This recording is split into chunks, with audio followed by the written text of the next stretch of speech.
Let's do this, everybody. Welcome back to another episode of the Wellness Farmer Podcast, where your health is my focus. I take what has become too complex and help you by simply focusing on where health is found inside of you. And how do we empower ourselves to feel our best?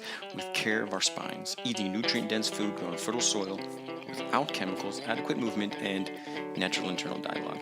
On today's episode 213, I go into more detail of why we need to be playing in the dirt. As you all know, I am in the process of writing my second book focused on the importance of earth and health. That's really playing in the dirt. And today I'm going to share a short part of what I am planning on putting into the book. So let me know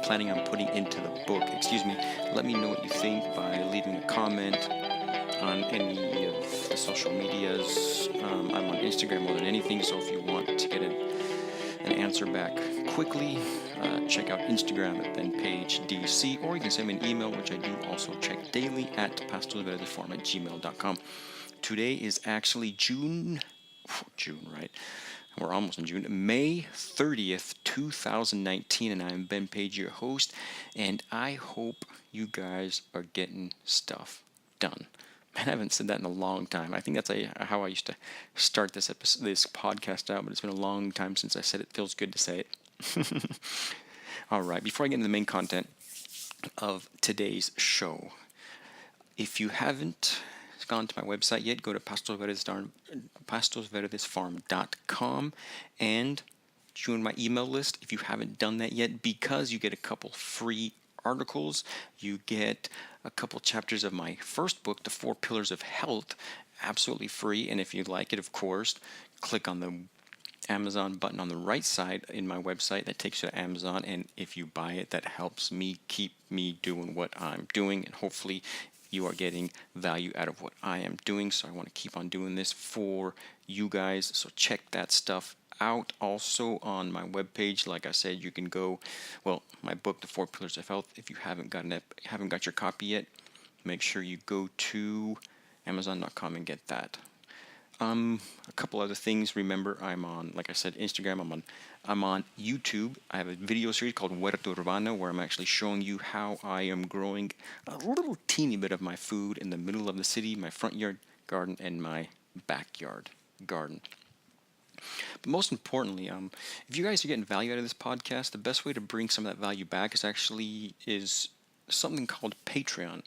I'm on Patreon. Go to my webpage again, pastoralverdesfarm.com. Click on the right hand side. There's a button, Patreon. It takes you straight there. And if you're getting any value out of this podcast, that's where you can bring a little value back to me. And hopefully you are. Hopefully you're liking the content. Please let me know what you want to hear about, so I can talk about what you want to hear about. Again, send me an email or just comment on any of the social media platforms. And if you want to actually work with me one-on-one, I can do that also. We do that through Skype. Go to my webpage, more information there. I'd love to help you reach your health potential. I know I can do it, so get in contact with me and we'll work together. All right, before I get started, a couple quotes from Marcus Aurelius. First, you say good fortune used to meet you at every corner, but the fortunate person is the one who gives themselves a good fortune. And good fortunes are a well-tuned soul, good impulses, and good actions. Or in other words, be nice. Be good. I think that's all we have to try to work towards, is be nice and be good. Another cool one. Joy for human beings lies in proper human work. And proper human work consists in acts of kindness to other human beings, disdain for the stirrings of the senses, identifying trustworthy impressions, and contemplating the natural order in all that happens in keeping with it. Those are two pretty neat quotes by Marcus Aurelius. And so for the longest time, I thought, and I'll tell you a little bit about me for a little bit, there's moments in my life, like everybody, we get to that point where we have to get out. We have to do something. We have to get out of the moment, because if we're not, we're going to do something that we're not going to be happy about. So we have to get out of that moment. And a lot of times, how I do that is through physical exertion. I mean, like really, really rigorous physical exertion where I get to the point where I'm basically not able to continue it to that point. And just as an example, and I'm going to put this into the, I'm thinking about putting this into the book, an example of me getting to one of those points and what I did exactly and how I got through that and what I thought was the main reason why those horrible feelings of feeling not worthy or feeling angry or feeling just any type of internal dialogue that's not good for us. How did I get that out of my head? Was only through physical exertion. And yes, that was part of it. But the whole healing and feeling better and all that actually was from the very end of that rigorous workout where I was pretty much done for the day. Well, not done for the day, but done. I was just tired and I couldn't do anything. And just to give you an example, I mean, I remember what I do here. I leave and I start to jog, and it's a pretty fast jog. It's not slow at all. It's a pretty fast jog. I jog about run about 5 streets. There's a place I got the key to. I take out one of the posts of the goal posts, the long top one, and I use that to do all sorts of exercises, but exercises that just tire you out to the max, like doing burpees with this long heavy bar, cleans. I mean the well, burpees in between cleans, and it's something super rigorous and very tiring. It gets to the point where you can't. I would get to the point where I couldn't even continue. I mean, my muscles were so tired. It got to the point where I'd be so tired I had a hard time just putting that post back where it had to go because my muscles were so tired. And after that, I would continue. I would run. I'd continue to run. But it wasn't just running. It would be sprints, runs. I would sprint a block, run a block, sprint a block, run a block. And I'd do that until I'd get to a river here in Argentina called Rio Paraná. And at that river, there's actually markers. So I'd continue, run to the marker, sprint to the next one, run to the next one, sprint to the next one, until I got to a fence where I couldn't go any further. And I'd do that all the way back. And then I'd usually finish running in the sand, which is quite difficult. So I'd run in the sand, and then I would start to run back home, sprinting, running a block, sprinting a block, running a block, sprinting a block, running a block, until I basically got home. And I was so tired. I mean, you feel that burn in your lungs, you feel the burn in your muscles, and you push yourself. You just continue to push yourself. You must push yourself because you think that's the only way you're going to get those negative passions, those negative emotions out of your mind, that negative internal dialogue out of your mind. Well, I'd get home and I'd be so tired. What I'd do is I would just sit in the grass in front of my house and I'd take my shoes and socks off. I'd do a couple sets of push-ups to finish off, 20 push-ups with 20 seconds rest, and I would just sit there. And of course I had music on, music loud.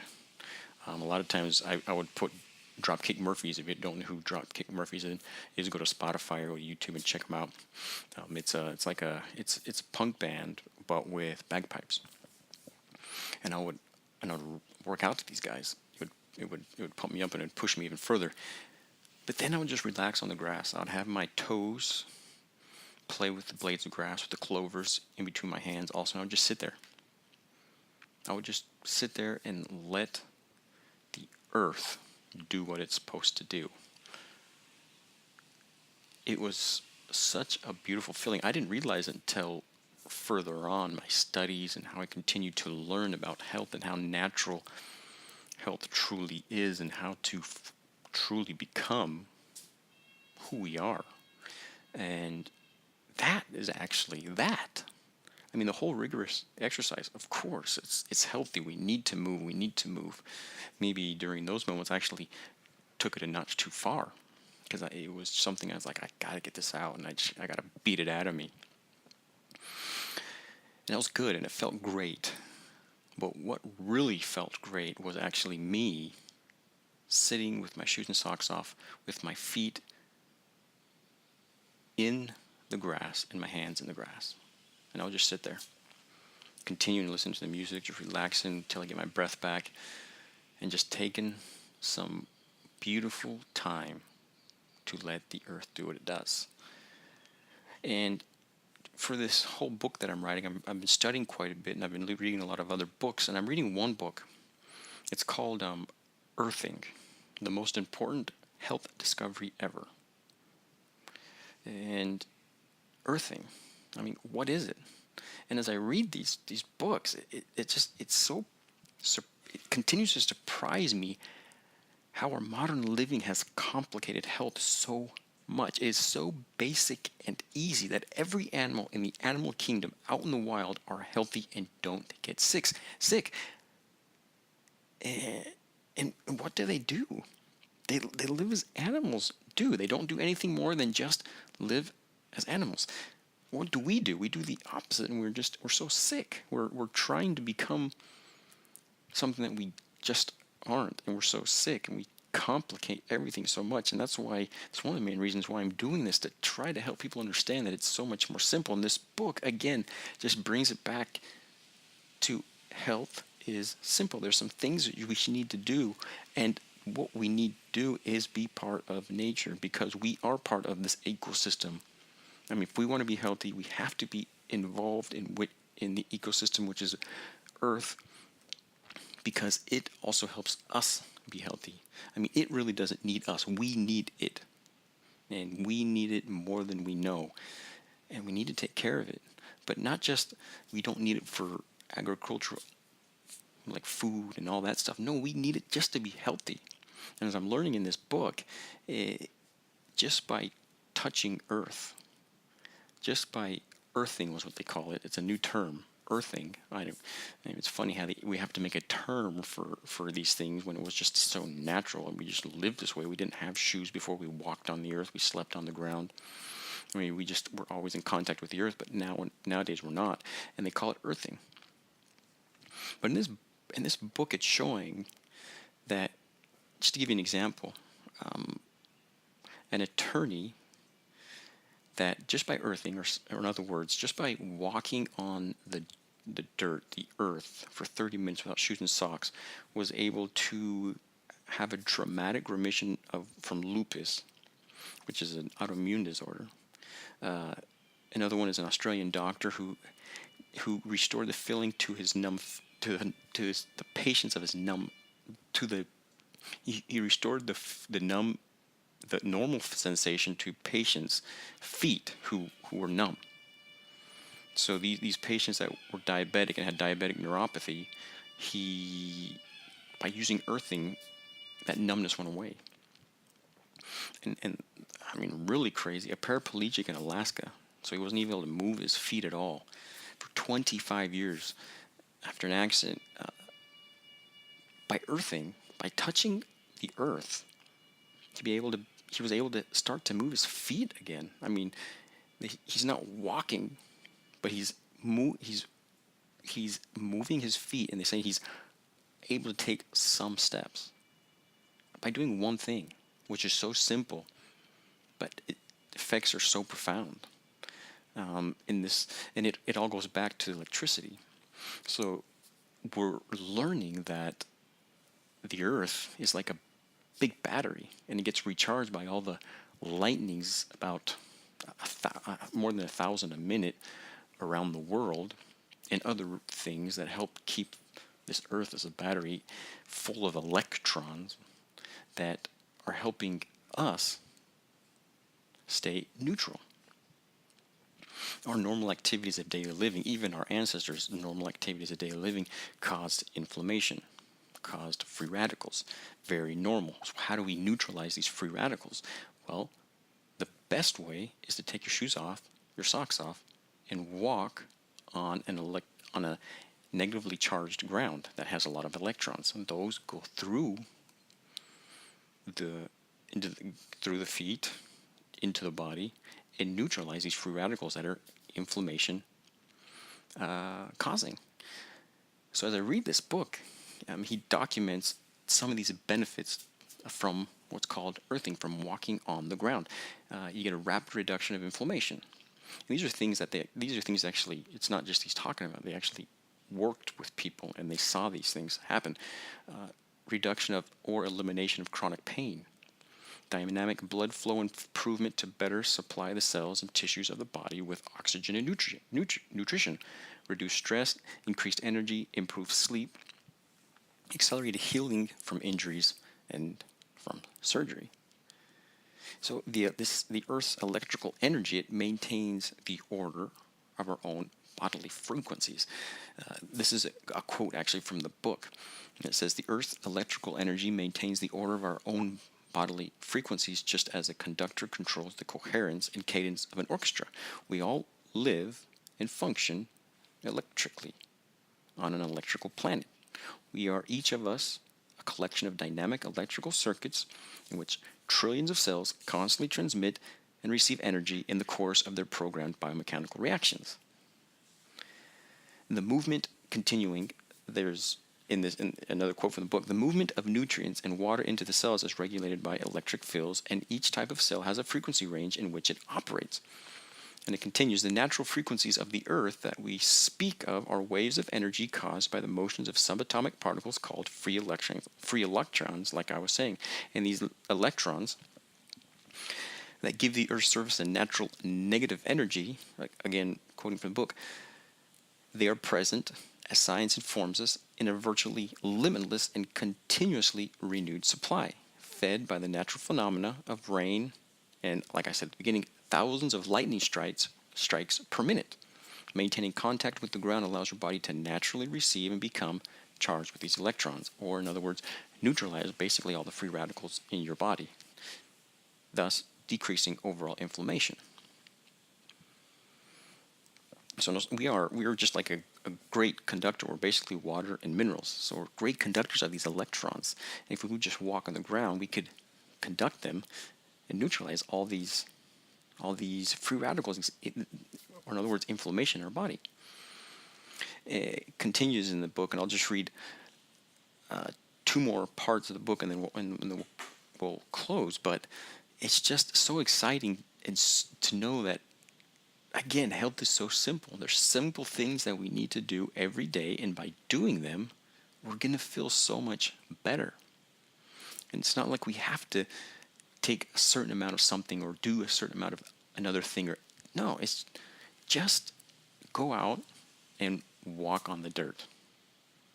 Eat food that doesn't have chemicals, that's raised in soil that's fertile. Get out and exercise. Talk to yourself like who you are naturally, and take care of your spine. I mean, these things, it's these things that they're just simple, but for some reason we don't put them into our lifestyles. We don't make lifestyles out of them. And if we did, there'd be such a huge change in who we are and our overall well-being. So it continues, the electrical potential, again another quote from the book, an electrical potential present on the Earth's surface raises and falls according to the position of the sun. The intensity is more positive and energetic during the day in support of your daily activities from wake up to shut down, and less positive and energetic during nighttime hours, promoting sleep. This daily high and low pattern sets in motion and orchestrates internal body mechanisms that regulate sleep-wake cycles, hormone production, and maintenance of health. I mean, so it's back to the whole. It's a whole system. I mean, the whole sleep-wake cycle has a lot to do with us touching the earth, not just the sun and going up and down, but also the electrical charge of the earth. I mean, we're so part of this ecosystem. We need to become more part of this ecosystem. We need to be part of nature so we can truly be healthy. We can't be healthy if we're not involved with this beautiful system that's pretty much perfect. If we will just live in accordance with this system, everything will work and everything will be and will feel good. So it continues to say, by reconnection, we mean taking off your shoes and socks and sitting, standing, or walking barefoot on the ground. Reconnecting to the earth doesn't cure you of any disease or condition. What it does is to reunite you with the natural electrical signals from the earth that govern all organisms dwelling upon it. It restores your body's natural internal electrical stability and rhythms, which in turn promote normal functioning of body systems, including the cardiovascular, respiratory, digestive, and immune systems. It remedies an electron deficiency to reduce inflammation, the common cause of disease. It shifts the nervous system from a stress-dominated mode to one of calmness and better sleep. By reconnecting, you enable your body to return to its normal electrical state, better able to self-regulate and self-heal. It's just beautiful as you read these books, and again, it just simple things. Follow what the earth has taught us. Do what we have been doing for generations that for some odd reason we think we don't need to anymore, and just return to that, and everything will work out. We will have the health, the energy, and everything else we need to be able to fulfill our dreams. So I'm loving reading these books, and like I said, this is a portion of the book. Well, this is going to be a portion. That's just a small portion because there's going to be a ton more about really what this new term is, earthing, and how it helps us stay healthy. But again, it's simple. What is it? Take your shoes and socks off and walk in the dirt. Or in other words, play in the dirt. And if you're going to be playing in the dirt, you might as well grab a shovel, dig a little, plant some seeds, and take that nutrient-dense food that you grew without chemicals and make yourself even more healthier. I mean, it just feels so right. It's just awesome. So if we're going to be a little healthier, and of course, you guys up in the northern hemisphere, yeah, now you're in spring, so this is just perfect time to get into it. Take your shoes and socks off every day. I mean, if you're working in an office, when you come home, take your shoes and socks off and walk out in your front yard, in your backyard, instead of just staying inside and turn on the TV or whatever you might do. It's a perfect time to take your shoes and socks off and just walk in the dirt. Walk in your grass, wherever you are. Down here, I do it. It's cold in the southern hemisphere, but I'm doing it more and more, especially in my house. Cool thing about houses here is they still have that conductive charge because they don't have, the floors are not all carpet and they're not all linoleum. Some of them are, but in the house we're actually staying at, they're not. So I still get that conductive charge about being inside. But go out and touch the ground. Let your body heal itself the natural way by regulating its electrical self, because that's what we are. Just a big ball of water and minerals with a lot of electricity running through it. And let your body heal itself. It's just so neat how I'm reading this and learning about this. And again, don't forget to take a picture of your screen and share it on Instagram. Tag me at BenPageDC, and I'll tag you right back. Share this if you know anyone that would get something out of it. And most importantly, you guys are awesome. Thanks for what you guys are doing. And get out there, walk on the dirt without your shoes and socks on. And well, I'll see you next time. And as I always say, let's live our life just a little bit better, one episode at a time.